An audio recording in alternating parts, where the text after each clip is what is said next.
Hello friends, welcome back to the Oracle Integration Cloud Training Program. So this video is part of lesson 5 and here we are going to see the select operation of ATP database. ATP database and we are going to use ATP adapter for that. So in this we are going to cover a lab wherein we will create a app driven orchestration integration. We will create a REST API which will take name as a request parameter, use ATP adapter and use select operation to fetch data from ATP, and then we will send the selected data as part of the REST API response. So let's get started and just try to create our integration to get the data from ATP database. So I just move to the integration console and then just click on a create button and select this app driven orchestration pattern. Here I'm going to give a name of the integration. Let the dialog box to be opened. And here I'm going to give an integration name like REST ATP get data learning.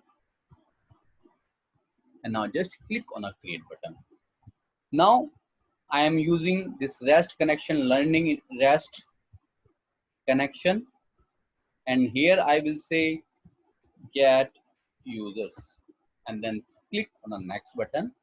Here I am going to give a relative resource URI. I'll say employee or you can say users. And from here I will select the verb like get, and here I will add a review parameter. Again I will get a response back. Click on the next button, and here I am going to attach a request parameter with name with data type string, and then click on the next button. Here I need a response back in a JSON sample, and then click on an inline button, or I will choose my sample file. So I have selected the sample.json. Click on the next button and then done. Now I will open uh, the sample.json as well, which I have selected. So this is the sample.json which I have selected, which will have the first name, last name, department, gender, and then email address of a user. Let me just go back. Okay. Now here I will select my ATP adapter. Okay.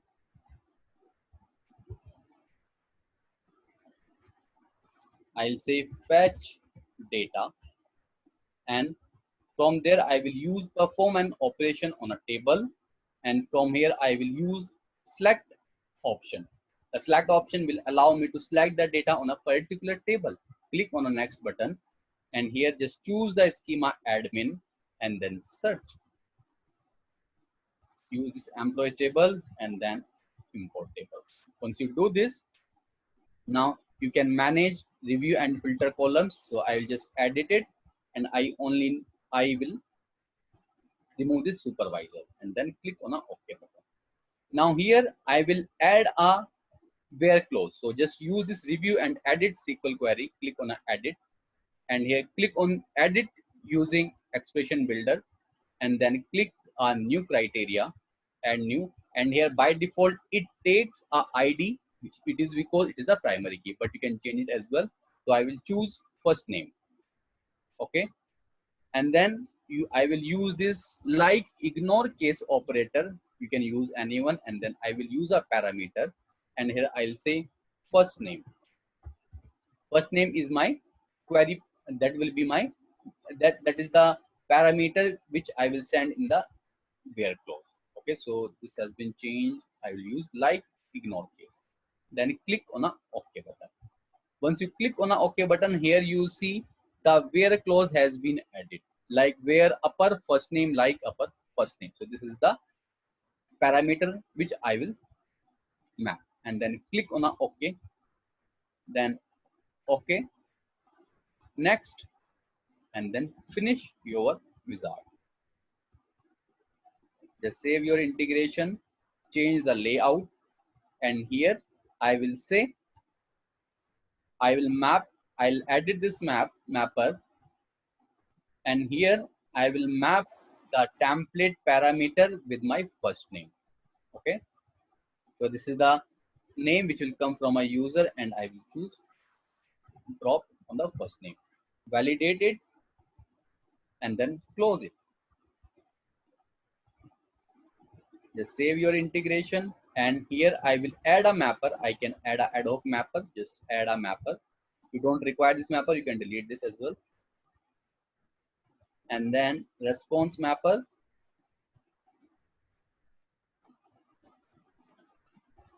and then here this is the fetch data response employee, and then employee to you, not this one, you have to expand it further and then expand it further.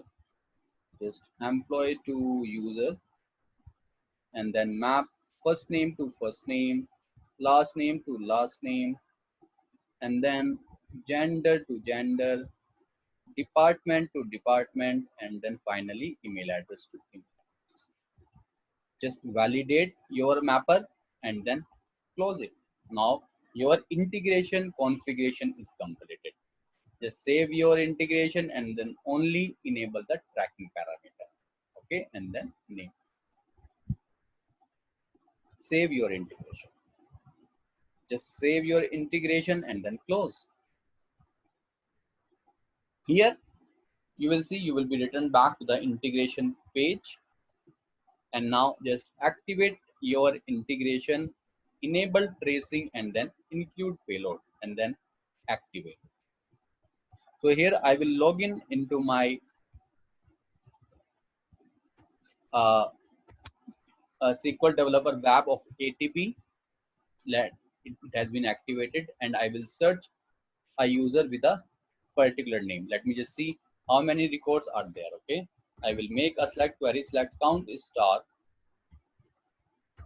from employee where name equals to, I'll say, Andrew. Okay, name. Okay, sorry, it was the first name.